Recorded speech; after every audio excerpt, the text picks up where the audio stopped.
magandang hapon mga kasari-sari ko dyan. Kamusta naman kayo? Kamusta ang inyong tindahan? So ilang araw na walang upload si Ate Tintin. Kamusta kayo? Namiss ko kayo mga kasari na kakwentuhan. So ngayon sa mga bago pa lang na nanonood sa akin, pahingi naman ng isang subscribe mga kasari ha, please. At syempre makikisuyo na rin ako na palike ng aking vlog o ng aking video na ito mga kasari. So ngayon pag-usapan natin, may tindahan ka kaya ka nanonood kay Ate Tintin, at kahit na wala kang tindahan nanonood ka ngayon sa akin kasi gusto mo ring magkatindahan. Ano ba ang mga pinagagawa ng mga may tindahan?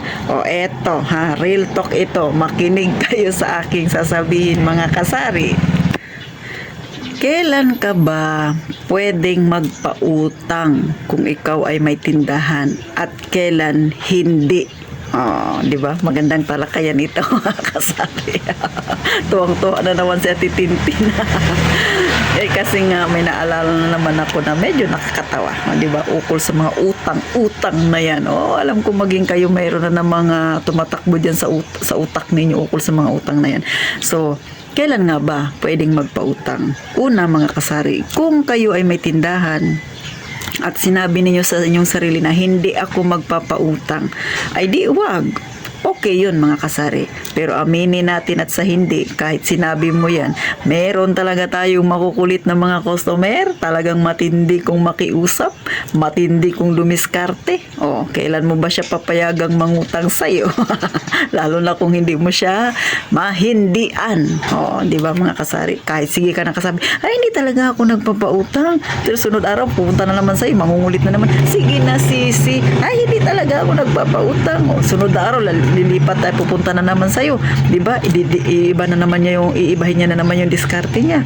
O, hanggang sa nakulitan ka na nakulitan ka na nakulitan. Ano nang sagot mo? Ilan ba ang uutangin mo? Yun pala yun, kailangan ka lang kulitin. O, char lang ha mga kasari. Gaya ng sabi ko mga kasari, kung ayaw ninyong magpautang, walang problema. Pero gaya nga ng sabi ko rin, may mga panahon talaga na kinukulit-kulit ka talaga ng yung customer. O, diba? Binabalik-balikan ka talaga. At minsan, napapapayag ka. O, kung nangyari yan sa'yo at napautang mo nang wala sa oras, o, diba? Dahil nakulitan ka lang, hindi mo na syempre mababawi. Maglagay ka ng boundary. Pwede namang magpautang. Pero, kausapin mo siya. O, sige, pautangin kita, pero hanggang 300 lang yung kaya kong ipautang. Pag dumating na doon, dapat magbayad muna bago ka ulit makakautang. Kasi nga ang aking tindahan ay utang din ang puhunan. So, pwede mo yung gawin. Kahit pa sabihin natin na ang puhunan mo ay hindi naman utang. Pero bakit kaya no? Tayo na yung may tindahan. Mag-adjust pa talaga tayo. Tayo pa yung nagasinungaling sa kanila.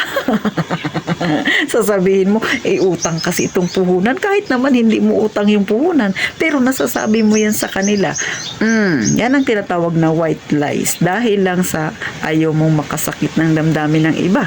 O, totoo nangyayari yan. O, umamin ka. O, di ba? Ginawa mo rin yan.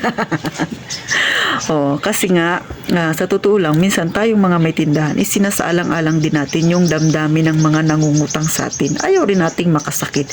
Kaya, minsan, kahit na nakakapagsinungaling tayo, pero hindi ko naman sinasabi na magsinungaling ka na lang ng magsinungaling. Pero, nangyayari yun dahil sa ayaw mo siyang masaktan. So, kung hindi may iwasan, magpautang ka, pero ipautang mo lang yung kaya mong mawala sa'yo nang hindi ka naman o hindi naman ikalulubog ng tindahan mo. So, pwede kang magpautang, pero meron kang boundary. So, yun nga yung sinasabi ko, na magpautang ka sa kaya mo lang mawala sa'yo. O, pag sobrang laki na, huwag ka nang magpapautang kasi baka naman mabura ang tindahan mo dyan sa lugar ninyo.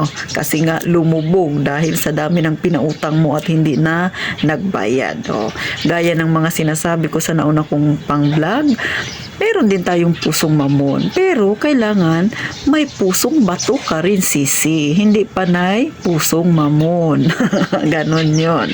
O, sunod. Kung maraming nang i-stress sa'yo. Maraming nagsasabi sa'yo ng masakit, kesyo may tindahan ka na, maiyabang ka na, mayaman ka na, hindi ka na marunong lumingon sa pinanggalingan mo. Ay, huwag mong damdamin. Normal yon. Sasabihin nila sa'yo kung ano-ano yung masasakit na salita.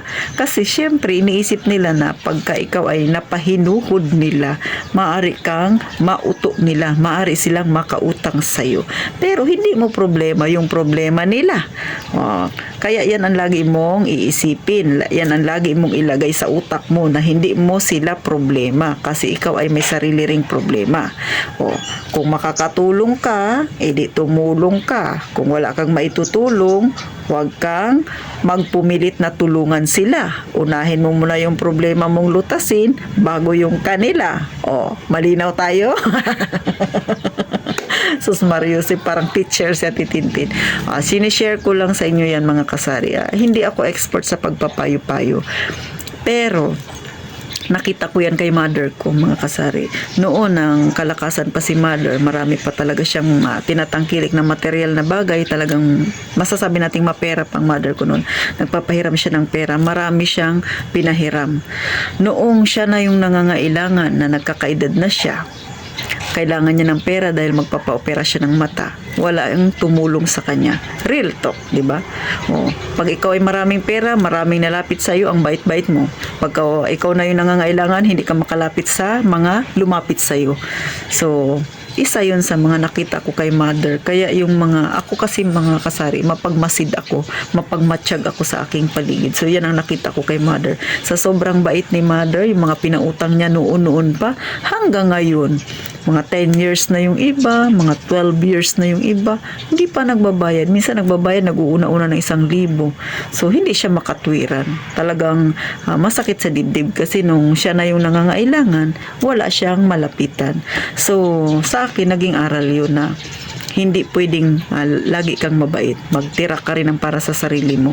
So, kayo dyan, pag may lumapit sa'yo at sinabihan kayo na mayabang ka na, may tindahan ka lang, mayaman ka lang, marami ka ng pera kasi may negosyo ka na, hindi ka na nakakatulong sa mga nangailangan, huwag mong dibdibin yun. Kasi baka matulad ka sa mother ko na siya yung tumulong noon, ngayon, yung mga tinulungan niya hindi nakatulong sa kanya. Ganon mga kasari. Kumbaga, isipin mo muna yung sarili mo bago ka tumulong sa iba. Paano ka makakatulong sa iba kung ikaw mismo sa sarili mo hindi mo matulungang iangat? Ganon lang yan. At kung tumulong ka, yung tama lang, yung kaya mo i-let go na halaga. Huwag kang magpapautang ng higit sa kakayanan mo. Kasi nga, at the end of the day, kung sino yung tunay mong kaibigan, hindi naman kailangan sa utang ang maging basihan ng pagkakaibigan ninyo. Ang tunay na kaibigan, may mautang man sa iyo, wala, may maitulong ka man o wala, mananatili yan sa side mo. Diba mga kasari? So yun lang.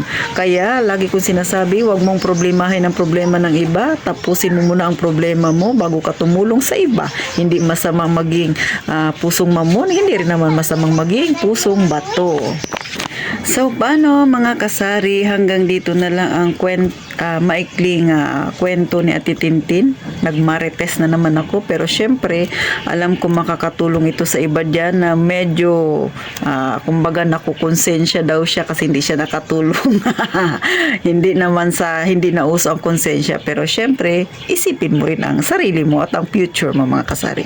So, paano? Ito si Ate Tintin ninyo. Pahingi naman ng isang like, isang subscribe mga kasari. At sana ay magkita-kita tayo sa susunod ko pang video mga kasari ha. Sana isuportahan ninyo si Ate Tintin ninyo.